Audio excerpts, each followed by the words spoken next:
An investigative reporter in the US is the latest victim to receive the boot for comments posted on a social media platform. Earlier this month, you might remember this story, 2 FHM employees were fired for their inappropriate and offensive Facebook posts. So what is it that makes people, even media-savvy individuals, repeatedly put themselves in the line of fire? Well, let's delve into this. Stephen Ambrose from Strategy Worx, Managing Director. He joins us on this now. And Stephen, morning to you. Always good chatting to you as well. And how do people do this? They just find themselves in the most peculiar situations.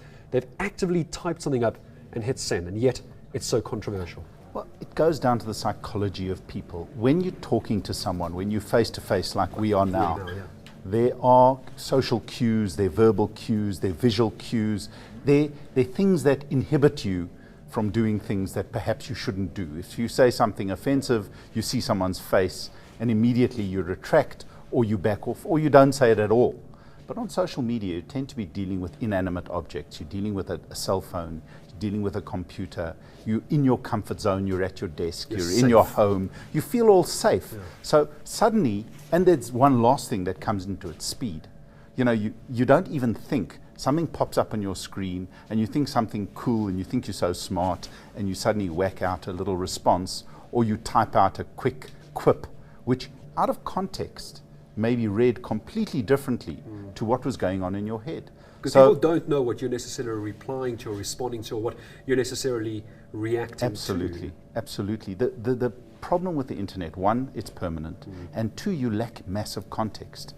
You know, there's lots of information, there's lots of stuff going on, there's lots of to and froing of people, especially on social media platforms like Twitter, which are immediate, but there's no context. Those that are not involved in the conversation or not sitting in your head cannot actually see what it is that you're saying. A lot of people find it appropriate, though, and find it to be enough when they have, let's use Twitter, for example. We offer, I think we've had this debate, you and I, about when they say in their profile of their Twitter account, because that's the one that gets people into trouble, is this Twitter thing. Well, Twitter's so fast. So fast, exactly. That the views expressed are my own, despite the fact they represent a company. Is that really true? And that's on the back of the story that 2 FHM journalists were fired. Can you really separate the person from their tweet? At the end of the day, when you're sitting in your chair and you're in front of the eNCA logo and they pay you to do a job, you're a representative of the whole organization. You're a representative of everything that they do and say.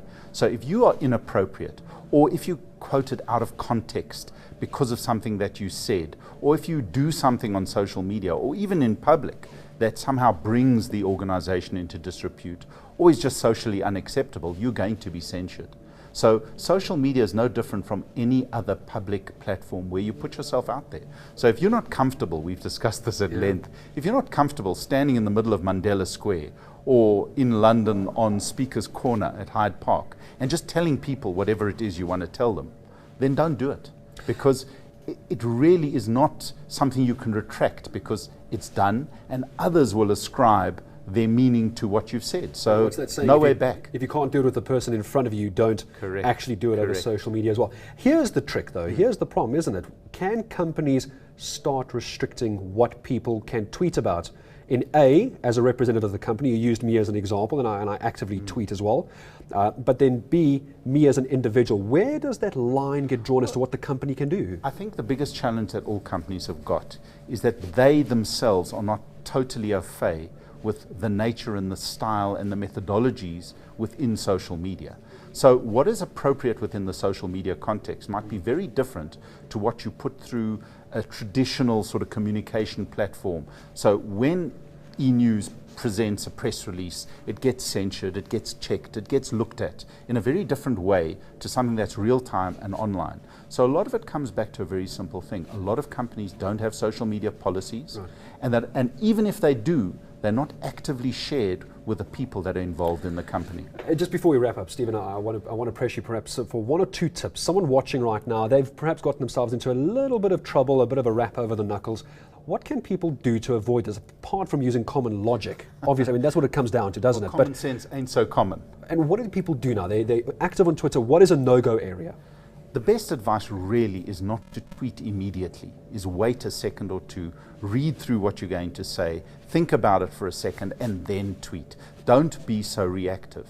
And be very sensitive to the fact that you are disinhibited when you're not dealing face to face with a person. So if you're aware of the fact that you may do something that is not entirely appropriate simply because you're dealing with a computer screen, you may then think twice before you tweet. But also be aware of the fact that you're always representing either yourself and your own personal profile or your company and their entire profile. So be very conscious of how social media affects you and those that you work with. Can't imagine as well that you need to pay attention that you might put it up, but you can also expect some response to what you say as well. It's a two-way conversation, isn't it? As is indeed this. Stephen, always a pleasure having you in. Stephen Ambrose, the Managing Director of Strategy Worx. Be a little bit more careful before you tweet. Your sport and weather coming up next.